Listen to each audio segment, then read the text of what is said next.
My name is Robert. I'm 64 years old, and the day my son Michael gave me a cruise as a gift to relax, I should have known there was something terrible behind that smile. But when I came back home to get my blood pressure medication that I'd forgotten, I heard Michael talking on the phone with his wife, Claire. The words coming out of his mouth froze my blood. "Don't worry, honey. It's a one-way ticket. When he's out at sea, it'll be easy to make it look like an accident. Nobody will suspect an old man who simply fell overboard."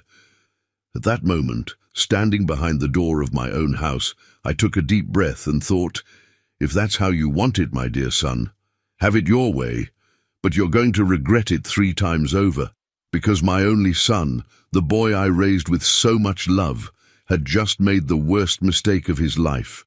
If Michael thought his father was a helpless old man, he was about to discover how wrong he was.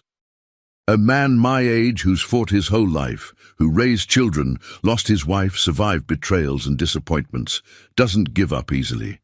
If he wanted to play dirty, I was going to show him how it's really done. But first I needed to understand why my own son wanted to see me dead. Everything had started 3 days earlier. When Michael arrived at my house with that radiant smile I hadn't seen in years, he was carrying a golden envelope in his hands, the kind that fancy travel agencies use. "Dad," he said to me, hugging me with strange euphoria, "I have a wonderful surprise for you. You've worked so hard your whole life, sacrificed so much for us, that Claire and I decided to give you a special gift." When I opened the envelope and saw the cruise tickets, my eyes filled with tears. A Caribbean cruise, 7 days sailing through crystal waters, visiting paradise islands like the Bahamas and Turks and Caicos. It was the trip of my dreams that I'd always postponed because the money was needed for other things. Michael's education, household expenses, family emergencies. "Son, this must have cost a fortune," I said, looking at the first-class tickets. "Dad, your happiness is priceless," Michael replied with that soft voice that always melted my heart. "You deserve this, and much more.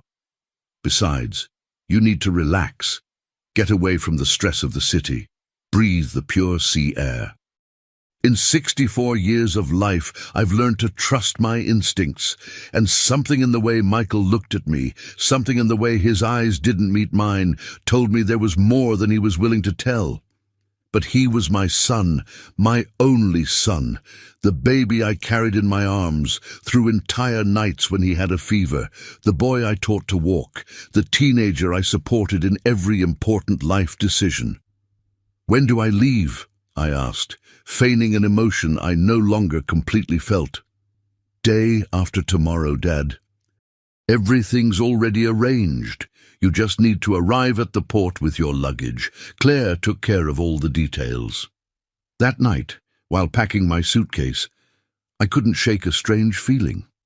Michael had been very distant in recent months, visiting me less, barely calling, and suddenly this generous, unexpected gift. I concluded it was my old man's paranoia making me doubt my son's good intentions. After all, maybe he'd really realized how much I'd sacrificed for him, and finally wanted to give back some of that generosity. On departure day, I got up early, finished packing my things, and when I was ready to leave, I realized I'd forgotten my blood pressure medication in the bathroom cabinet. I went back home, opened the door carefully not to make noise, and that's when I heard Michael's voice talking on the phone in the living room. "Yes, Claire, he's already left for the port. No, he doesn't suspect anything. The plan is going perfectly." His voice sounded cold, calculating, completely different from the caring voice he used with me. I stood motionless behind the door, feeling like the floor was opening beneath my feet.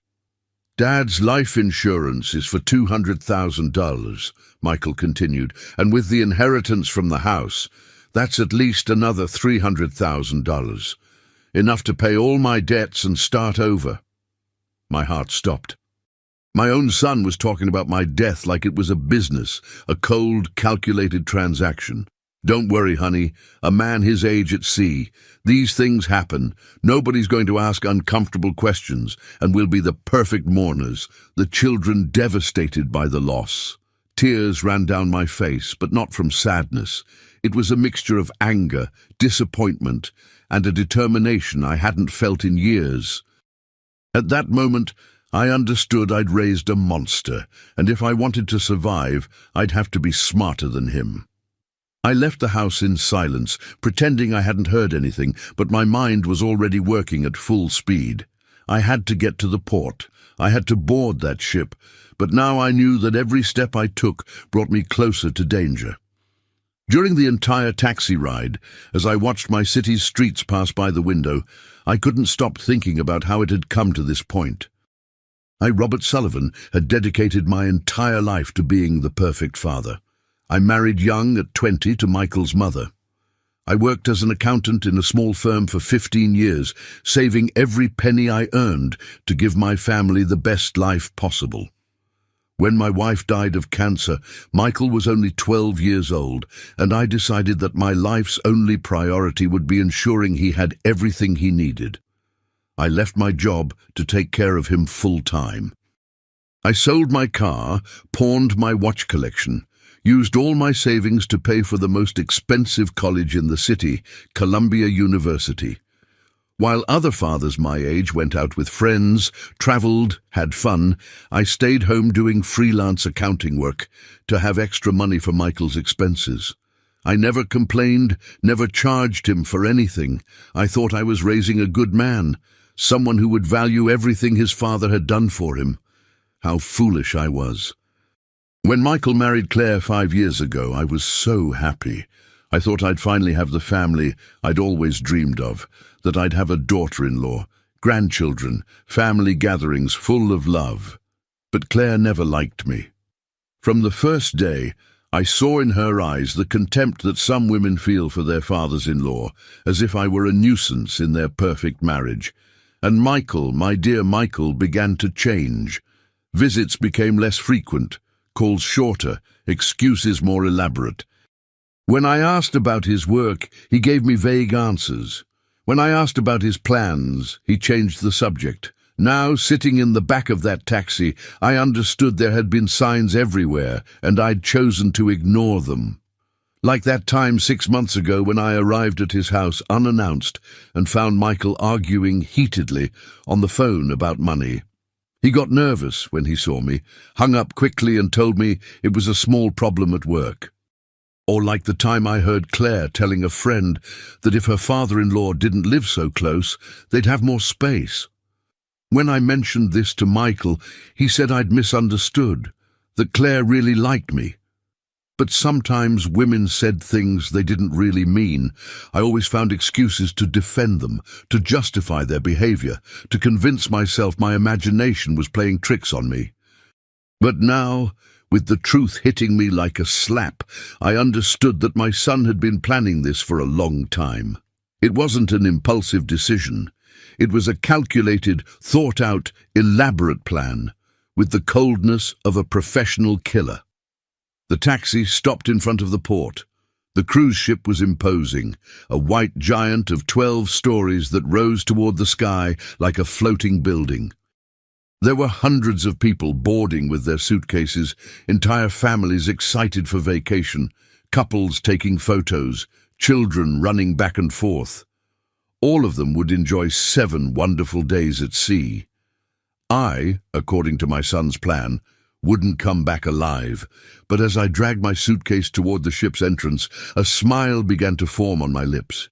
Michael had made a terrible mistake by underestimating me. He'd made the mistake of believing his father was a foolish, defenseless old man. What he didn't know was that during all those years of silence, sacrifice, apparent submission, I'd been observing, learning, storing information. I wasn't the naive man he thought. When I handed over my documentation to board, the attendant smiled at me with that professional cordiality they use with all passengers. "Mr. Sullivan, how exciting! Your first time on a cruise, isn't it?" "Yes," I replied, keeping my voice sweet and fragile that everyone expected from a man my age. My son gave me this trip as a gift. He said I need to relax. What a thoughtful son, the attendant commented while checking my documents.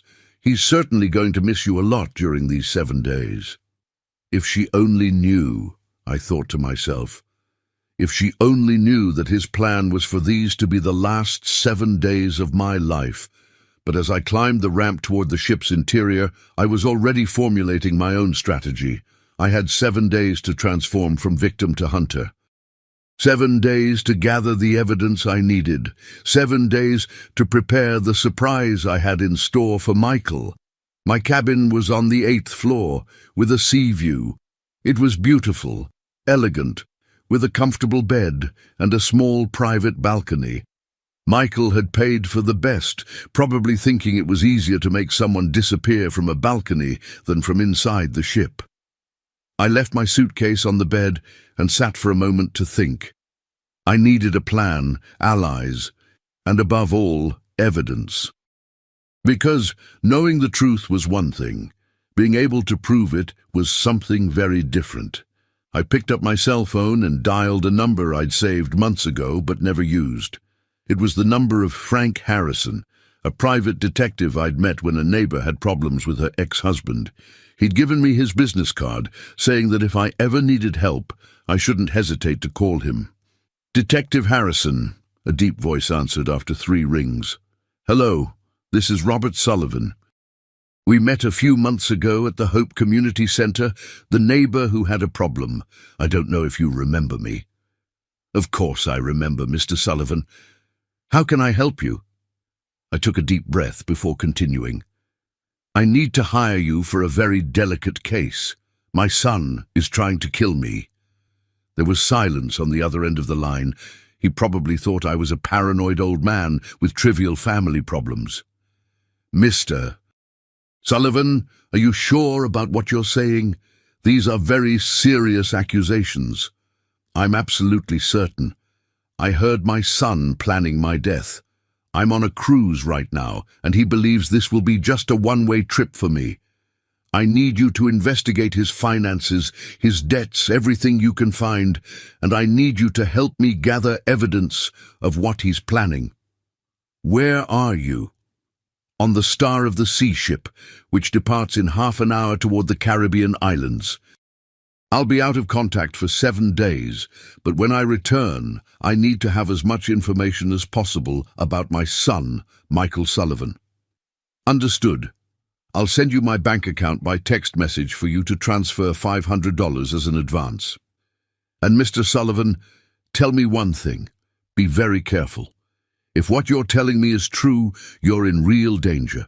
Don't do anything that could put your safety at risk." "Detective, I've lived in this world for 64 years. I've survived poverty, widowhood, raising a son alone, sacrificing my entire life for other people. Believe me, I'm not going to let my own son defeat me now." After hanging up with Detective Harrison, I sat in my cabin, feeling a strange mixture of fear and determination. The ship had begun to move smoothly, moving away from the port, and I knew that every mile that separated us from the coast brought me closer to the moment when Michael expected his plan to be executed. But there was something Michael didn't know about his father. I wasn't the fragile man he thought. During all these years of apparent submission, I'd been observing, learning, keeping secrets that neither he nor Claire imagined. I decided the first thing I had to do was explore the ship, know every corner, every exit, every place where someone could try to hurt me. If they were going to try to simulate an accident, I needed to be prepared for any situation. I left my cabin and began walking through the cruise ship's corridors. It was impressive. Elegant restaurants, casinos, shops, a gigantic pool on the upper deck, theaters, libraries. It was like a floating city, full of life and joy. But I wasn't there to have fun. I was there to survive. As I walked, I observed the security cameras. There were many in practically every corridor in every public area. That calmed me down a bit. It would be difficult to make someone disappear in such a monitored place without raising suspicions. However, I also noticed that the private cabin balconies had no cameras, and my cabin had one of those balconies. Michael had been very clever in choosing that specific room. In the main restaurant, while having lunch alone at a table near the window, I began observing the other passengers. Most were families on vacation, older couples celebrating anniversaries, groups of friends having fun. Everyone seemed innocent, normal, happy. That's when I saw him, a man approximately my age, sitting alone at a nearby table reading a book while eating. He had silver hair, perfectly styled, and wore an elegant blue suit. Something in his posture told me he was a strong, independent man. Our eyes met by chance, and he smiled at me with that cordiality that only people of our generation know how to share. I decided to approach. "Excuse me," I said timidly. "Would you mind if I sat with you? I hate eating alone." "Please sit down," he responded with a warm voice and a slight accent I couldn't identify. "I'm Carl Anderson from Denver, and you?" "Robert Sullivan from Chicago. It's a pleasure to meet you, Carl." As we talked during lunch, I discovered that Carl had a story similar to mine in many ways. He was a widower, had raised children alone, had worked his entire life, and now, for the first time in decades, was doing something just for himself. "My children insisted so much that I take this vacation," he told me while drinking his coffee. "They said it was time for me to relax, to enjoy life. At first I resisted, but finally gave in." "Same as me," I replied, feeling an immediate connection with this man. "My son Michael gave me this cruise as a gift. He says, I need to get away from the stress of the city."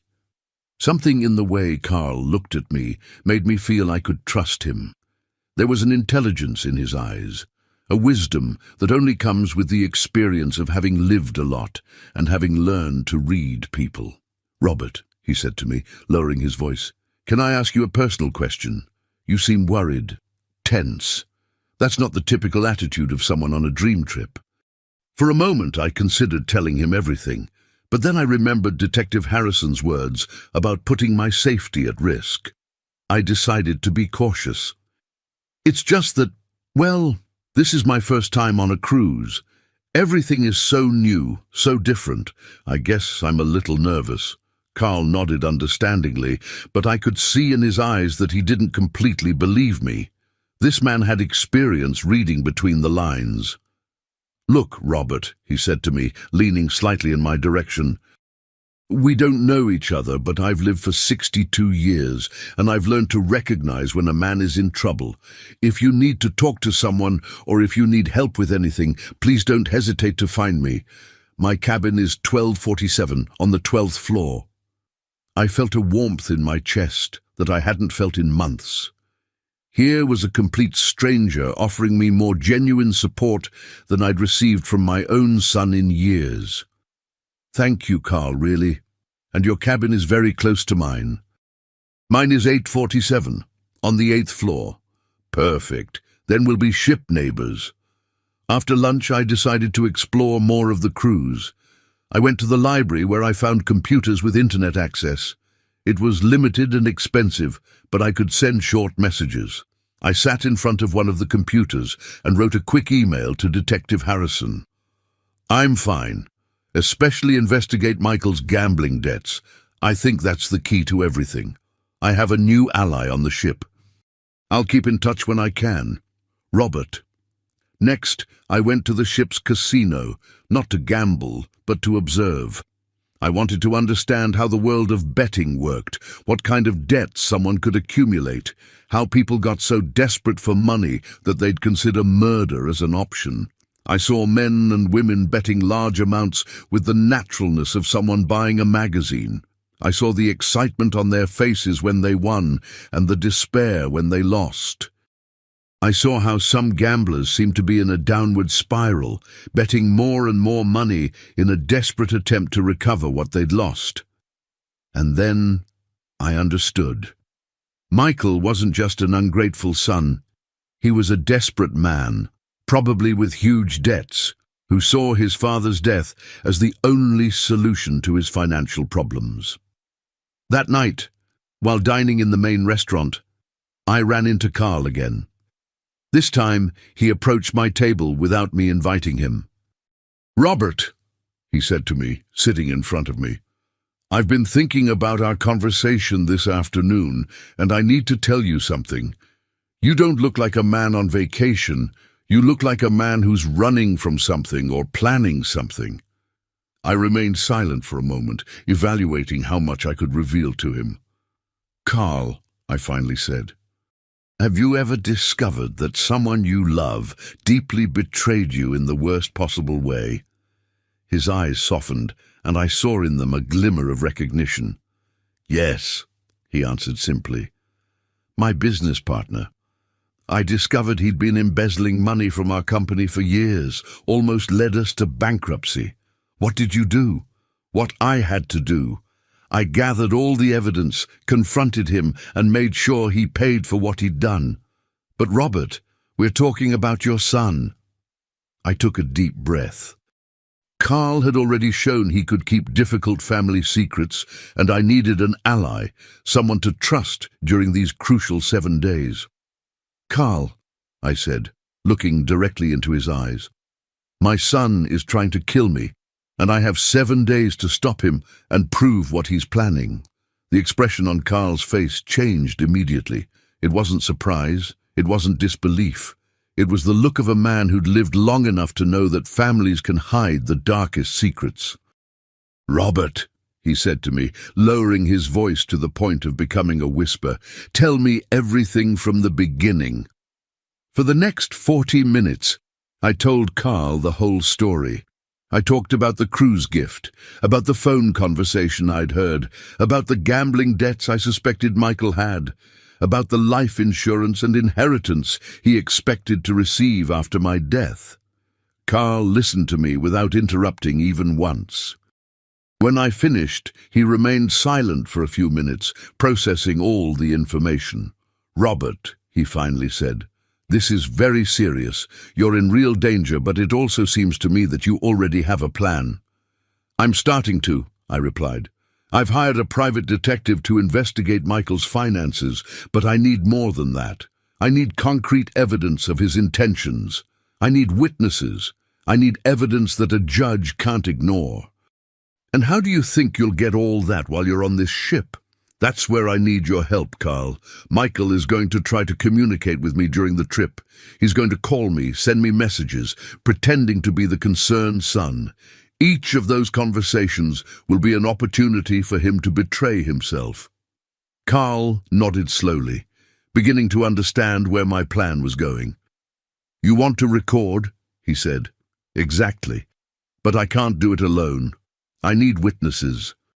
I need someone who can confirm what I'm documenting. Someone without emotional connection to Michael. Someone credible." "Count on me," Carl replied without hesitation. "But Robert, there's something else we should consider. If Michael is really planning to simulate an accident on this ship, it's possible there's someone else involved. Someone on the cruise who's working with him." That possibility hadn't occurred to me, and it chilled my blood. "You think Michael could have bribed someone from the ship's crew?" "It's possible, or he could have hired someone to pose as a passenger. Robert, you need to be very alert in the coming days. Don't trust anyone except me. Don't accept drinks from strangers. Don't be alone in isolated places, especially on your balcony." I'd already thought about the balcony. It's a very convenient place, very private. "Exactly. Look, I have a proposal. Why don't you spend the nights in my cabin? I have a suite with a sofa bed. That way we'll be together, and if someone comes looking for you in your room, they won't find you." Carl's generosity moved me deeply. This man, who'd met me just hours ago, was willing to risk his own safety to help me. "Carl, I can't ask you to do that. If Michael really has someone on this ship—" "Robert," Carl interrupted me firmly, "I'm 62 years old. I raised 4 children and buried a wife. I ran my own company for 30 years. I'm not afraid of a spoiled brat who wants to kill his father for money. Besides, he added with a mischievous smile, it's been a long time since I've had an exciting adventure. That night after dinner, Carl helped me take some of my essential things to his cabin. It was much larger than mine, with the living room separate from the bedroom and a wider balcony. But most importantly, it had 2 beds, which allowed us to watch over each other. While we organized my things, Carl asked me detailed questions about Michael, about his personality, his habits, his relationship with Claire. Tell me, Robert, was Michael always manipulative, or is this something new? He was always very clever, I replied, thinking carefully. Since he was little, he knew exactly what to say to get what he wanted. But I thought it was normal childhood cunning. I never imagined it could turn into this. And Claire, what's the relationship between them like? At first they seemed very much in love, but in recent years I've noticed tension. Claire is always complaining about money, that they need a bigger house, more expensive vacations, a better car. And Michael always promises that things will get better, that he'll get more money. Now we know where that money would come from, Carl commented darkly. Around 10 at night, my phone rang. It was Michael. Carl and I looked at each other. The moment had come to put our plan into practice. Remember, Carl whispered while preparing his own phone to record. Make him talk. Make him betray himself. I took a deep breath and answered. Hello, son. Hi, Dad. How's the cruise? Are you having fun? His voice sounded perfectly normal, caring, concerned. If I hadn't heard his conversation with Claire, I would have believed he really cared about me. It's beautiful, son. The ship is amazing. My cabin is very comfortable. Thank you so much for this generous gift. You're welcome, Dad. You deserve it. Have you met new people? Are you making friends? An interesting question. Why did it matter to him if I was making friends? Yes. I met a very kind gentleman, Carl. We're eating together. There was an almost imperceptible pause before Michael responded. That's good, Dad. It's important that you're not alone, but also be careful. On these cruises, sometimes there are people who take advantage of older passengers. Carl looked at me with wide eyes. Michael had just sown doubt about anyone who could be my ally. Don't worry, son. I'm very cautious. But tell me, how are things there? How's Claire? Everything's fine, Dad. Claire sends you a hug. She said she hopes you're having a lot of fun and that you relax completely. How kind of her. Michael, can I ask you something? Of course, Dad. Whatever you want. No, why did you decide to give me this trip as a gift now? I mean, it was so sudden, so unexpected. Another pause. This time longer. Well, Claire and I have been talking a lot about you lately. We realized you seem very tired, very stressed, and we thought you needed a break, to get away from everything for a while. Get away from everything, I repeated, looking at Carl, who was writing down every word. Yes, Dad. Sometimes we need to completely disconnect from routine, don't we? I suppose so. Michael, can I confess something to you? Of course, Dad. At first I felt a little guilty about accepting such an expensive gift. It must have cost a lot of money. Dad, please don't worry about that. Money isn't a problem. Besides, it's an investment in your well-being, and that's priceless. Carl wrote on a piece of paper and showed it to me. Ask about the return. Michael, a silly question. Do you have a copy of my return ticket? Because I checked my documents and only found the one-way ticket. The silence that followed was deafening. It lasted so long that for a moment I thought the call had dropped. Michael, are you there? Yes, Dad, sorry.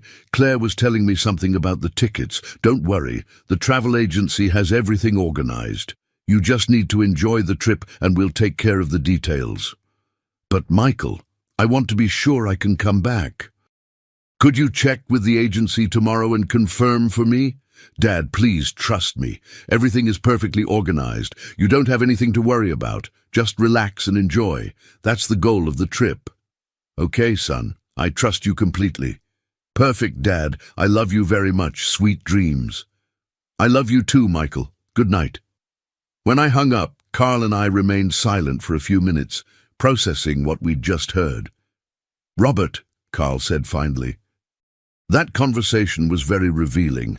The way he avoided the question about the return ticket, the way he reassured you, saying not to worry about anything. It's like he's trying to keep you in a state of false security.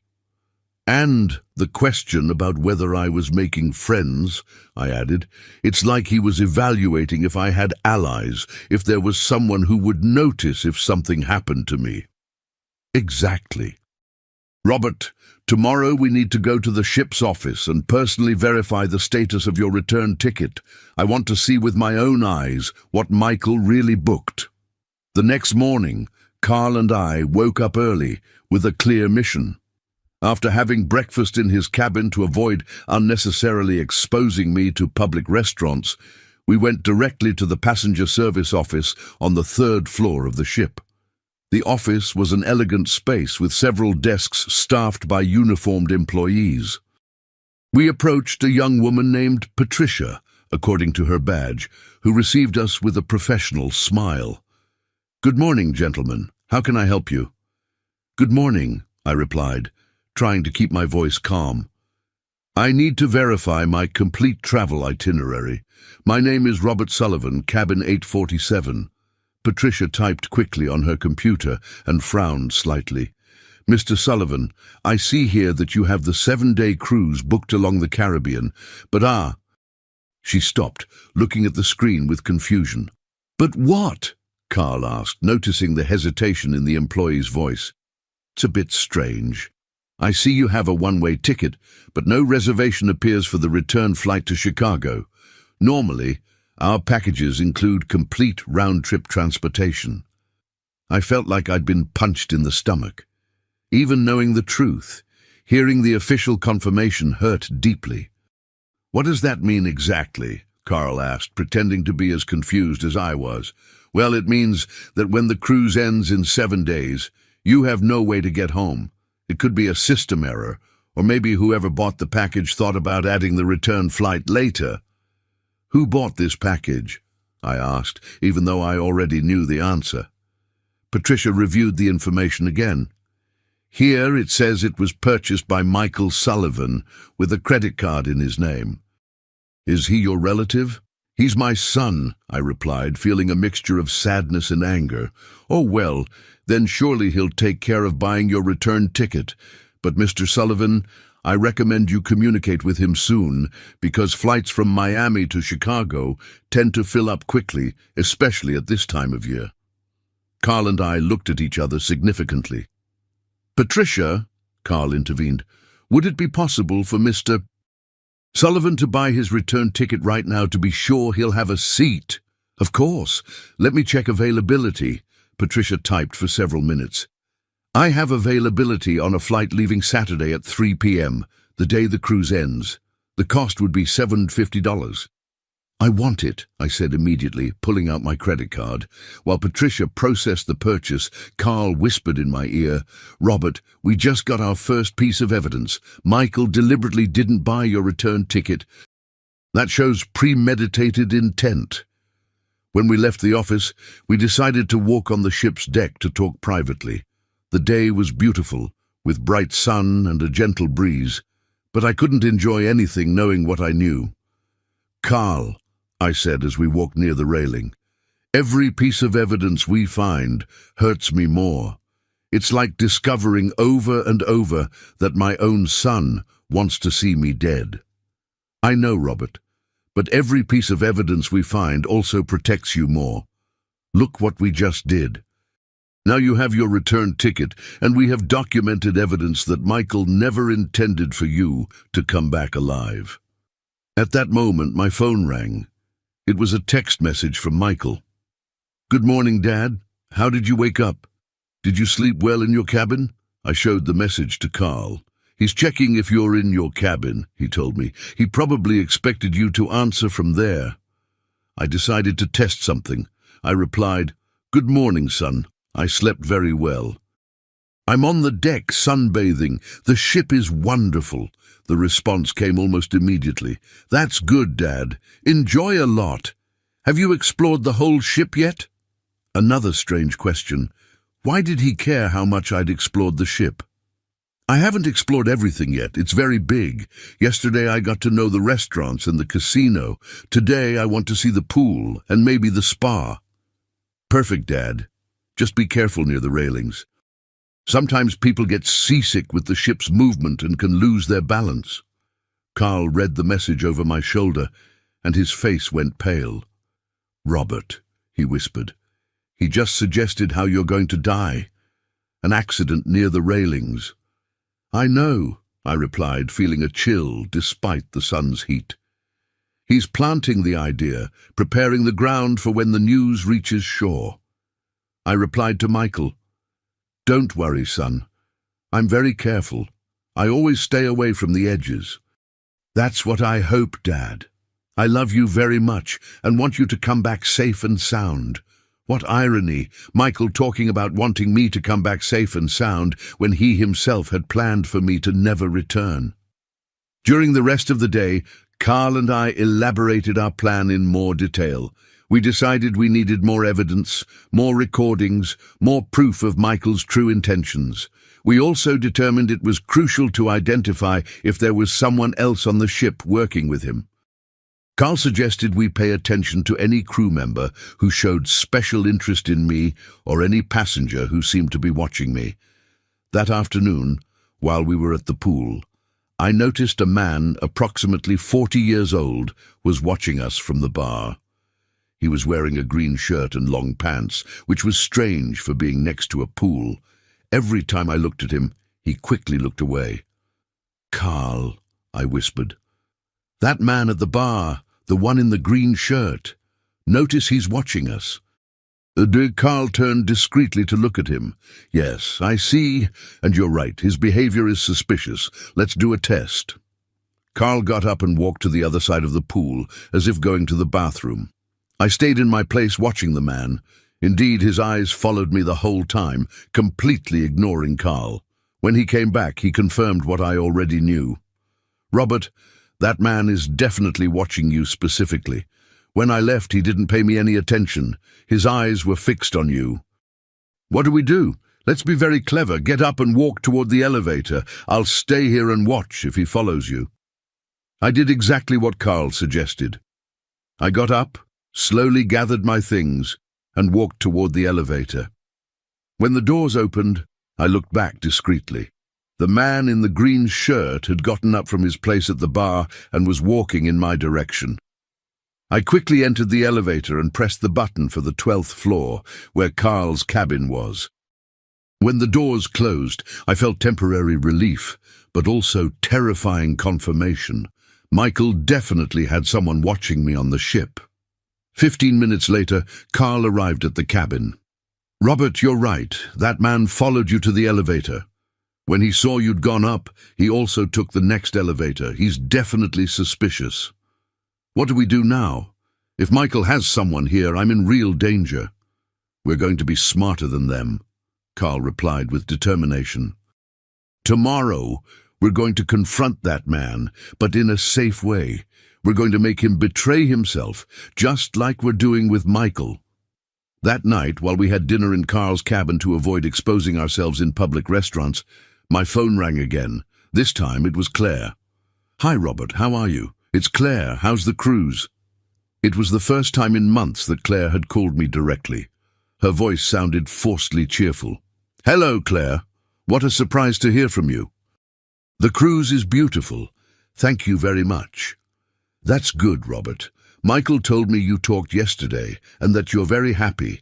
That gives us a lot of peace of mind." Carl activated the recording on his phone. "Yes, I'm having a lot of fun. Although I have a question, Claire. Yesterday I went to the cruise office and they told me I don't have a return ticket. Do you know anything about that?" There was a long pause before Claire responded. Oh, Robert, how strange. Michael took care of all the details. Maybe there was an error in the system, but don't worry, we'll take care of solving it. Are you sure? Because I already bought my own ticket to be calm. Another pause. You already bought your return ticket, Robert? You didn't need to do that. We were going to take care of it. It's just that I got a little scared of being stuck in Miami without a way to get home. Of course. I understand perfectly. Well, Robert, I'll let you continue having fun. We'll see you when you get back. Claire, before you hang up, can I ask you something? Yes, tell me. Why did you decide to give me this trip as a gift now? Michael told me you had talked about me, but he didn't explain what specifically motivated this. Well, it's that lately we've noticed you very tired, Robert, very stressed, and we thought you needed an extended rest. An extended rest? Yes, you know, to get away from everything for a while. Sometimes we need to completely disconnect from daily routine. The same words Michael had used, as if they'd rehearsed the answer. I understand. Well, thank you very much for worrying about me. You're welcome, Robert. Take care of yourself and enjoy every moment. When I hung up, Carl and I looked at each other in silence. Robert, Carl finally said to me. That conversation was even more revealing than yesterday's with Michael. Claire is clearly involved in the plan. The way she got nervous when you said you'd already bought the return ticket, it's like you'd ruined something they'd planned. On the third day of the cruise, Carl and I decided it was time to confront the man in the green shirt who had watched me. But we would do it cleverly, in a public place where we'd be safe. After breakfast, we went down to the ship's casino. It was a perfect place, full of people, with lots of security cameras and ship crew nearby all the time. Carl had devised a brilliant plan. Robert, he explained to me as we walked toward the casino, I'm going to sit at a poker table near the entrance. You're going to sit alone at one of the slot machines. When that man appears, because I'm sure he will, you're going to act like you're a little drunk, like you had too much to drink at breakfast. Why? So he feels confident. So he thinks you're vulnerable. Predators always attack when they think the prey is weak. If he's really working with Michael, he'll take advantage of this opportunity to approach you. The plan worked perfectly. I had barely spent 20 minutes playing the slot machines, pretending to stagger slightly and talking to myself as if I was seasick when I saw the man in the green shirt approaching. This time, he was wearing a yellow shirt, but it was definitely the same person. Tall black hair, approximately 40 years old, with a smile that tried to be friendly but gave me chills. "Excuse me, sir," he said to me, approaching my machine. "Are you okay? You seem a little tired." "Oh, yes," I replied, slightly slurring my words. "I think I had too many mimosas at breakfast. These vacations are driving me crazy." He smiled, and I could see in his eyes that he'd fallen into the trap. "Is this your first time on a cruise?" he asked me, sitting at the machine next to mine. "Yes, my son gave me this trip as a gift. He says I need to relax. I gave him exactly the information I knew he wanted to hear." "What a thoughtful son. And where is he now? Is he on the cruise too?" No. He stayed in Chicago. This is just for me, a special gift so I can relax completely." The man nodded, and I saw how his eyes gleamed with that information. "Well, then you have to make the most of it. Have you explored the whole ship yet?" "Almost everything. Yesterday I was on the upper deck watching the sunset. It's beautiful, but it's a little scary being so close to the water." "Scary? Why?" "Oh, it's that I'm very clumsy," I said, laughing as if I were really drunk. "I'm always afraid of getting too close to the railings. With this rocking of the ship, you can fall so easily." The expression on his face changed subtly. It was as if he'd received very valuable information. "You're right to be careful," he told me with a voice that now sounded more calculating, "especially at night. The decks get slippery with the sea moisture." Really? Oh, how terrible. Well, then I'd better stay in my cabin after dinner. What floor is your cabin on? There was the question we'd been waiting for.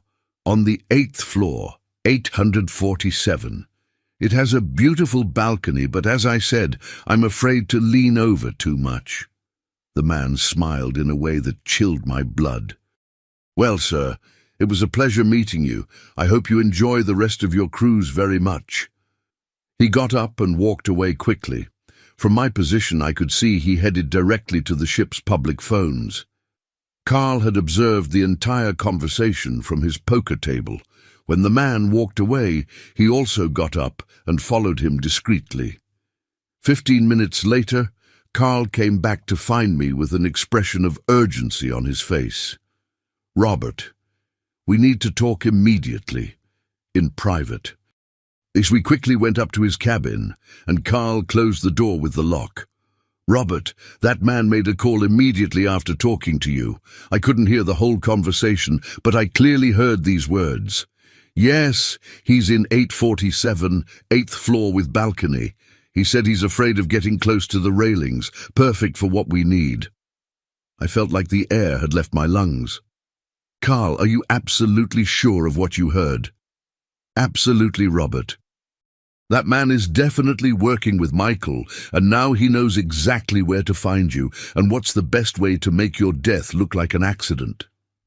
I sat on the cabin sofa, feeling the weight of reality falling on me like an avalanche. What do we do now, if Michael has someone here and that someone already knows how he plans to kill me? We're going to get ahead of them, Carl replied, with a determination that calmed me. Robert, you're not going to set foot in your cabin again for the rest of the trip. You're going to stay here with me, where you're safe. But more importantly, we're going to set a trap. What kind of trap? Tomorrow night will be the captain's gala party. Everyone will be in the main hall until late at night. That will be the perfect night for someone to try to enter your cabin or wait for you on your balcony. Carl, I'm not going to use my life as bait. You won't need to. But we're going to use this opportunity to catch that man red-handed. We're going to notify ship security. We're going to set a trap, and we're going to get irrefutable evidence of what's happening. That afternoon, while we planned our strategy, my phone rang again. It was Michael, but this time his voice sounded different, more anxious. Dad, how are you? Are you enjoying the cruise? Very well, son. Every day is a new adventure. Are you still sleeping well in your cabin? Haven't had problems with noise or anything? A very specific question, as if he were verifying if I was still using my cabin. No, son. I sleep perfectly. My cabin is very quiet. That's good, Dad. Tomorrow is Thursday, isn't it? Do you have special plans? I think tomorrow is the captain's gala party. It's going to be very elegant. Oh yes, those parties are beautiful. Are you going? Of course. I already have my green suit ready. Perfect, Dad. Enjoy a lot. What time do those parties usually end? Another very specific question. Michael was collecting information about my schedule. I'm not sure. Probably late, after midnight. Well, when it's over, go straight to your cabin to rest. Don't walk around the decks at night. It can be dangerous. Carl looked at me with wide eyes. Michael had just given me specific instructions to go directly to my cabin after the party, the exact place where someone would be waiting for me. Don't worry, son. I'll go straight to my room after the party. Perfect, Dad. I love you very much. Sleep well. When I hung up, Carl and I remained silent for several minutes. Robert, he finally said to me, that conversation confirms everything. Michael knows exactly when the attack will be. He probably told that man himself that tomorrow night after the gala party, you'll be alone in your cabin. Carl, I'm scared. This plan is becoming very real, very dangerous. I know, Robert, but we're also very close to having all the evidence we need. One more night and we'll have enough evidence to send Michael to jail for the rest of his life. That night I couldn't sleep. Every noise in the hallway startled me. Every movement of the ship reminded me how vulnerable I was in the middle of the ocean, but I also felt something I hadn't felt in years, an inner strength, a fierce determination not to let myself be defeated. Michael had completely underestimated his father. He'd made the mistake of believing I was a defenseless old man who would give up easily. Tomorrow night, he was going to discover how wrong he was. On Thursday morning, Carl and I put the most crucial part of our plan into practice. We had to contact ship security without alerting the man who was watching me, and we needed to do it in a way that they would take us seriously. Carl suggested we go directly to Captain John Peterson. As a former businessman, he knew that going directly to the highest authority was the best way to ensure we'd be heard. "Robert," he explained to me as we prepared, "cruise ship captains are trained to handle all kinds of situations, kidnappings, robberies, murder attempts. He'll know exactly what to do." At 9 a.m. we presented ourselves at the captain's office. He was a man of approximately 50 years old, with grey hair and a presence that immediately inspired respect and confidence. "Gentlemen, I'm Captain John Peterson. How can I help you?" Carl took the initiative. "Captain, we have a very serious situation to report. Mr. Robert Sullivan is being watched by a suspicious man, and we have reason to believe his life is in danger." The captain invited us to sit down and listened attentively while we told the whole story. We showed him the recordings of the phone conversations with Michael and Claire. We explained about the one-way tickets and described in detail the man who had followed me. "Mr. Sullivan," the captain said when we finished, "this is extremely serious. If what you're telling me is true, we're talking about a premeditated murder attempt on my ship." "Captain," I replied, "I understand it seems incredible, but every piece of evidence we've gathered points to the same conclusion." "It doesn't seem incredible to me at all," the captain replied gravely. "I've been sailing for 20 years and I've seen everything.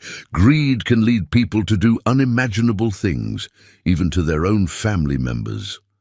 Carl leaned forward. "Captain, we have a plan to catch this man red-handed tonight during the gala party, but we need your help and your security team's cooperation." The captain listened to our plan in detail. It was risky, but clever. I would go to the gala party as planned, but instead of going to my cabin afterward, I would hide with Carl. Meanwhile, ship security would watch my cabin and the surrounding area to catch the suspicious man if he tried anything. "It's a good plan," the captain admitted, "but we're going to make some modifications to ensure your safety completely." He explained that they would install additional cameras near my cabin, that they would have security agents disguised as passengers in nearby corridors, and that they would give me a panic device I could activate from anywhere on the ship. "Mr. Sullivan," the captain said before we left, "I want you to know that from this moment on, you're under this ship's official protection. I won't allow anything to happen to you while you're under my responsibility." For the first time in days, I felt truly safe. The rest of the day passed slowly. Carl and I stayed in his cabin, going over the plan several times, making sure we were prepared for any eventuality. At 5 p.m., we began getting ready for the gala party. It was important that I looked normal, that I didn't give any sign that I knew what was happening. I put on my most elegant green suit, styled my hair carefully, and prepared myself as if I were really excited for the party. Carl wore a beautiful golden suit that made him look sophisticated and confident. "Robert," he said to me as we finished getting ready, "tonight everything will change. Tomorrow morning you'll be free of Michael forever, and he'll be facing the consequences of his actions." The gala party was spectacular. The ship's main hall had been transformed into a floating palace, with elegant decorations, live music, and tables full of exquisite food. There were hundreds of elegantly dressed passengers, dancing, laughing, enjoying the night. but I couldn't concentrate on the beauty of the party. My eyes constantly searched for the man in coloured shirts, trying to locate him among the crowd. I found him near the bar, this time wearing a white shirt and a black suit. He seemed dressed for the occasion, but his eyes were fixed on me, following my every movement. Carl and I danced, ate, talked with other passengers, pretending it was a normal vacation night. But internally, we were both counting the minutes until we could put our plan into action. At 11:30 p.m., I decided it was time to make my move. I approached Carl and whispered, "It's time. I'm going to leave the main hall as if I were going to my cabin. You wait 5 minutes and follow me." I left the main hall, walking slowly, as if I were tired after a long night of partying. I took the elevator to the 8th floor, where my cabin was, but instead of going to my room, I quickly headed toward the emergency stairs that led to the 12th floor. From the stairs, I could see the corridor leading to my cabin. It was deserted, lit only by the ship's nightlights. Carl arrived 5 minutes later, and together we hid in the stairs, watching my corridor through a small window. "See anything?" he whispered. "Not yet, but I'm sure he'll appear." We didn't have to wait long. At 12:15, we saw a figure moving stealthily through the corridor. It was the man in the white shirt, but now he was wearing black gloves and holding something in his hands that I couldn't identify. He headed directly to my cabin and stopped in front of the door. He took something from his pocket, probably lock-picking tools, and began working on the door. "Carl," I whispered, "he's entering my cabin. We need to alert security now." Carl immediately activated the panic device the captain had given us. A small red light began blinking, sending a silent signal to the security team. The man managed to open my cabin door and entered. From our position, we could see he had a small flashlight and was inspecting the room. 3 minutes later, ship security agents began appearing in the corridor. They moved silently, surrounding my cabin from both sides. Suddenly, the man came out of my cabin and headed for the balcony. We continued watching him through the corridor windows. He was inspecting the balcony railing as if planning exactly how to make my death look like an accident. That's when ship security acted. 3 agents entered the cabin simultaneously, surrounding the man before he could react. From our position in the stairs, we could hear the commotion when they arrested him.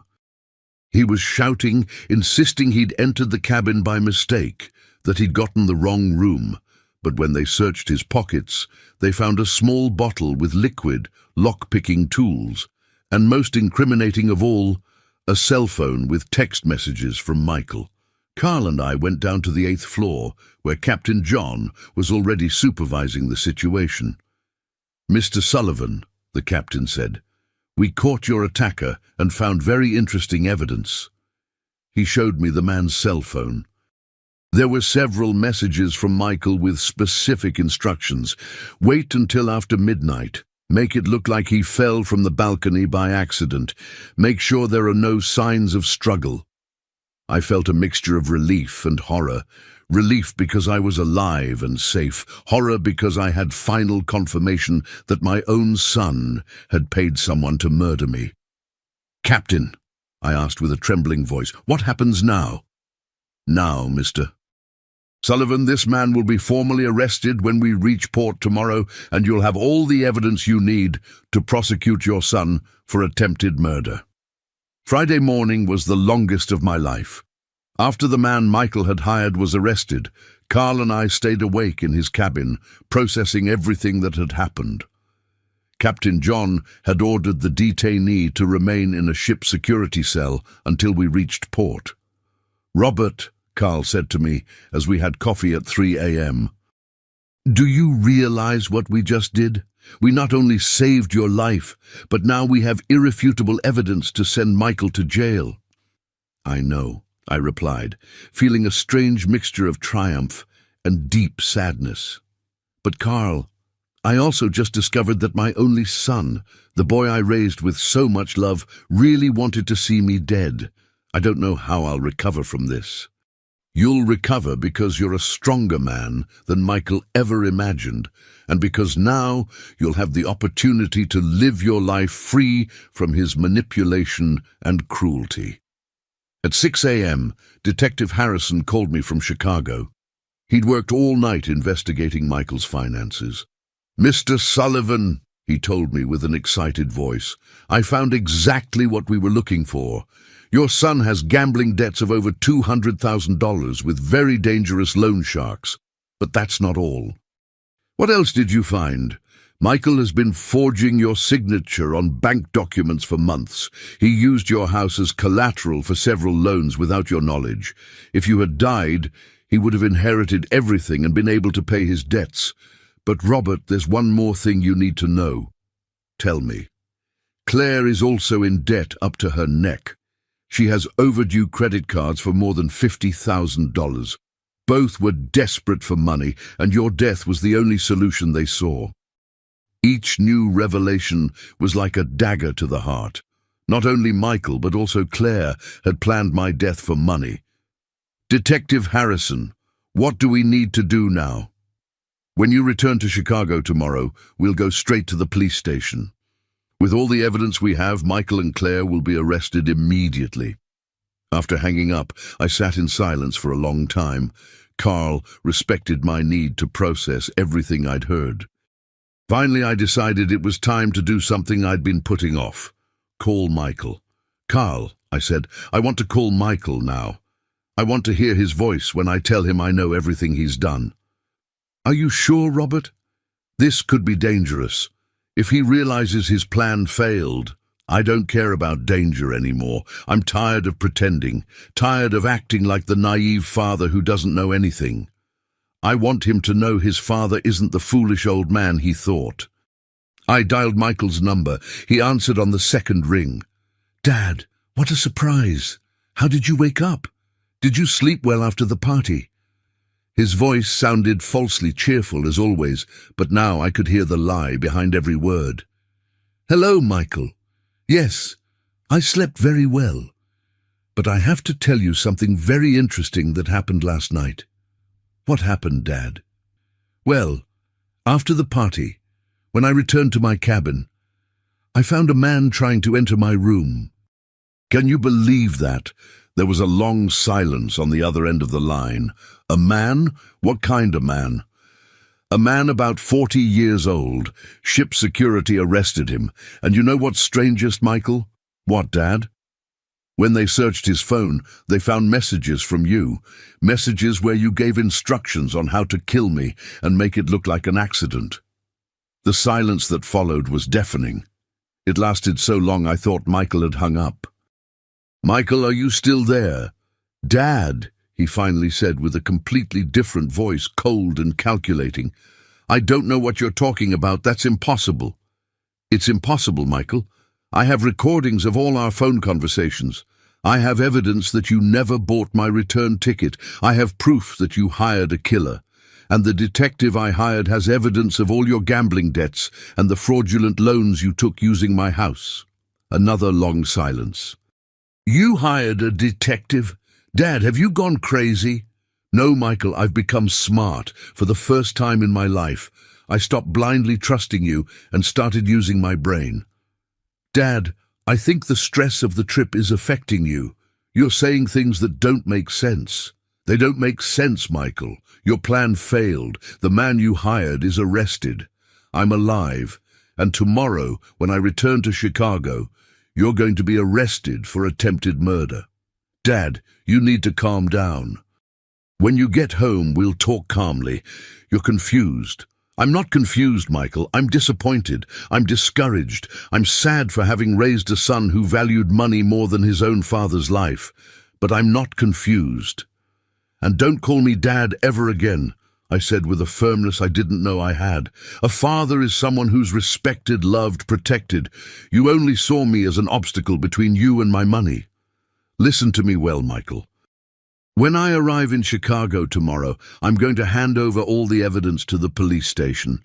I'm going to testify against you, and I'm going to make sure you spend the rest of your life in jail, thinking about what you did to the man who gave you life." "Dad?" You can't do that. I'm your son. A son doesn't try to kill his father. A monster. Yes. I hung up the phone.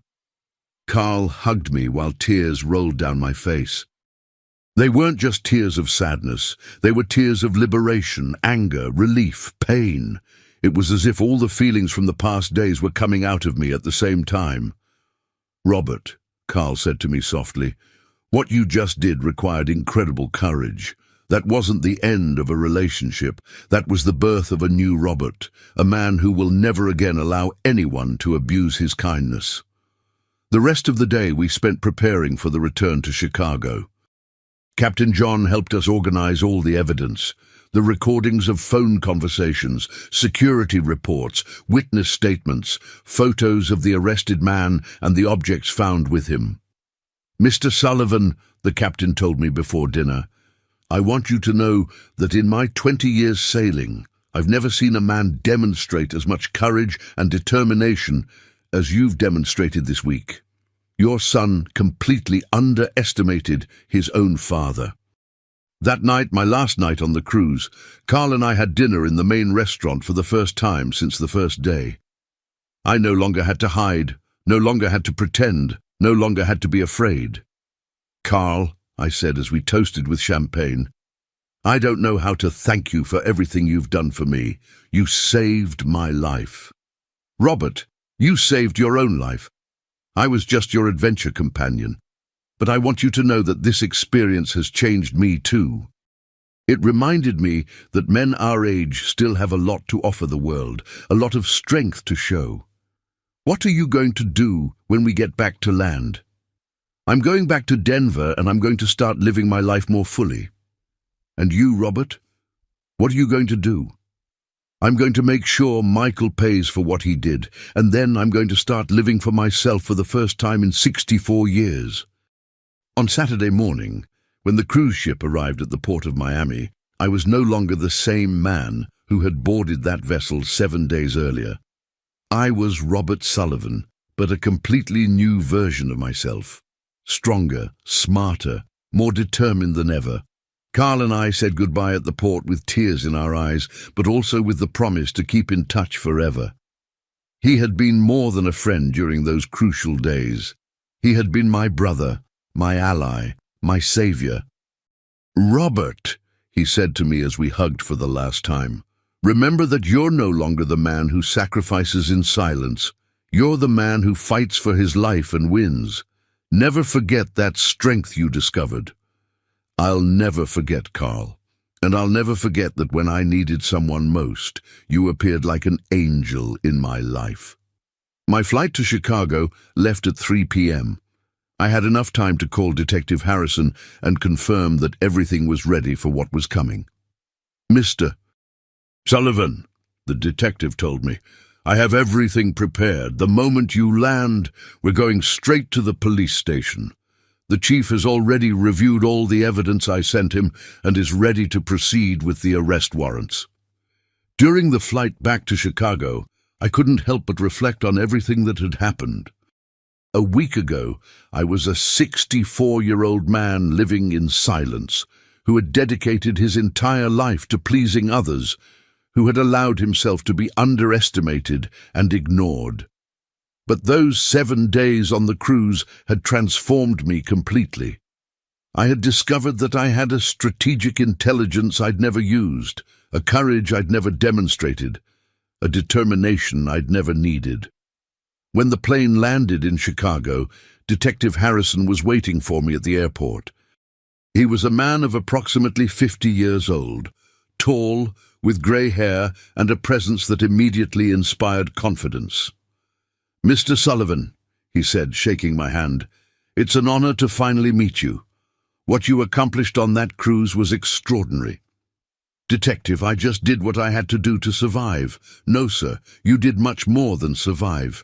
You orchestrated your own son's downfall with a precision that even the most experienced detectives admire." We went directly to the police station, where Chief Carlos Martinez was waiting for us. He was a serious man of approximately 40 years old, who had meticulously reviewed all the evidence. "Mr. Sullivan, the chief said to me after hearing my complete statement. In my 15 years as chief, I've never seen a case so well documented by the victim himself.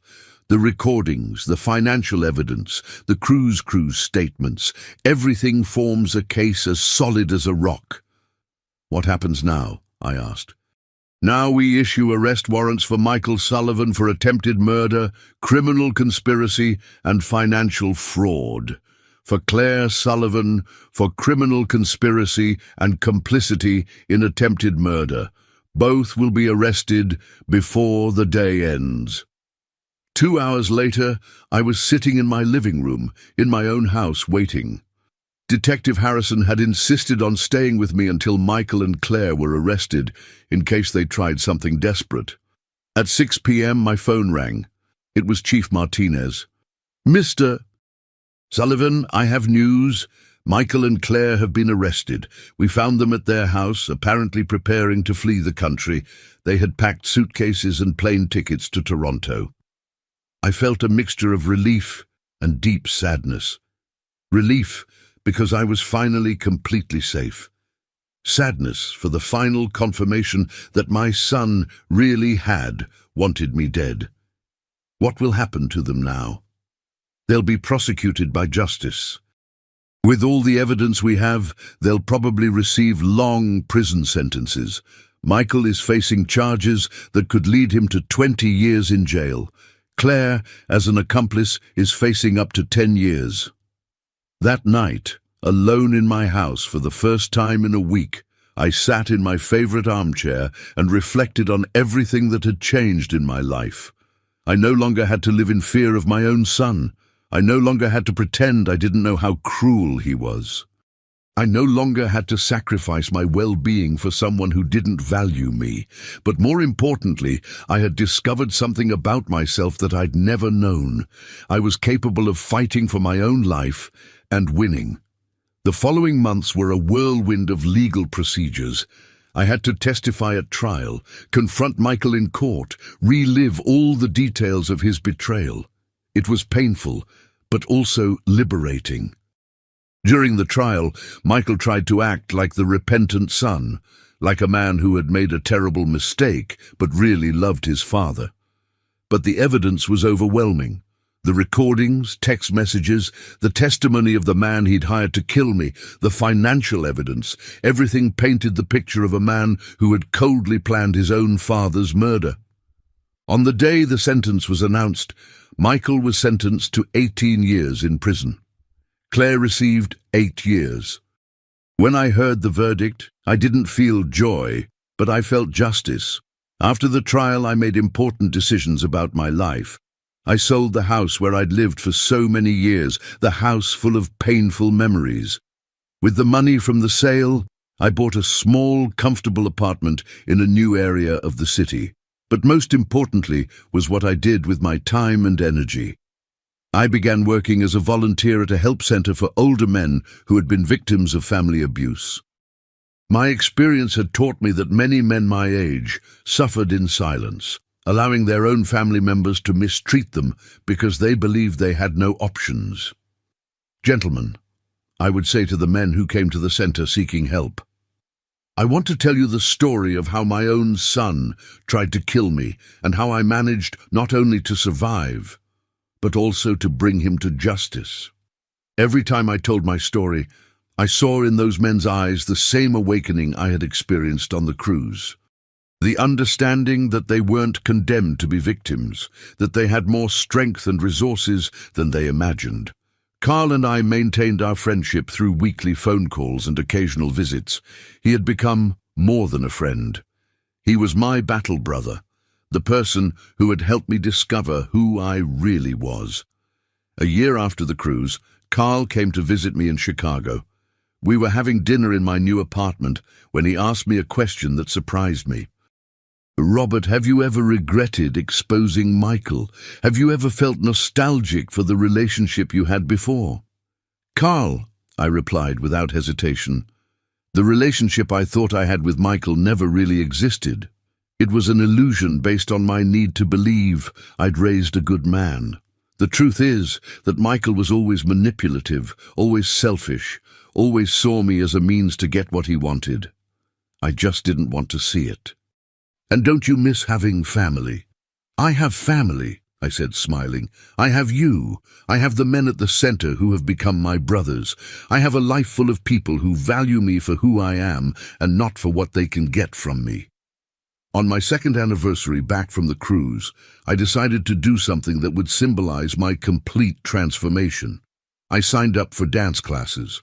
At 66 years old, I learned to dance swing, salsa, and ballroom. "Mr. Sullivan," said my dance instructor, a 30-year-old young man named Luis.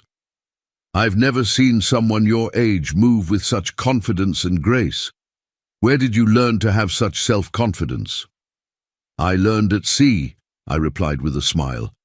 "I learned that when a man fights for his life, he discovers a strength he never knew he had." Now, when I look back at those 7 days on the cruise, I don't see them as the darkest days of my life. I see them as the days that saved me, the days that taught me who I really was. I am Robert Sullivan, a man who survived the deepest betrayal imaginable. I'm a man who transformed his own son from hunter to prey. I'm a man who at 64 years old discovered it's never too late to be reborn, and if any other man my age feels defenseless, underestimated, or betrayed by his own family, I want him to know he has a strength within him that can move mountains. He just needs to decide to use it. Because when a man like me says, "If that's how you want it, my dear, have it your way, but you're going to regret it 3 times over," he's not making an empty threat. He's making a promise he'll keep to the very end. And Michael regretted it. He regretted it when he was arrested. He regretted it when he was convicted. And he'll continue regretting it every day of the next 18 years he'll spend in prison, remembering that he completely underestimated the man who gave him life. Did you like my story, and what city are you listening from? Let's meet in the comments. If you liked the story, you can support me by sending a super thanks so I can continue bringing more stories like this. I already thank you very much for the support. I'm waiting for your comments about the story. In the video, you can see 2 new life stories that I recommend from the heart. There's much more on my channel. Don't forget to subscribe. Until the next life story, with affection and respect from Father's advice.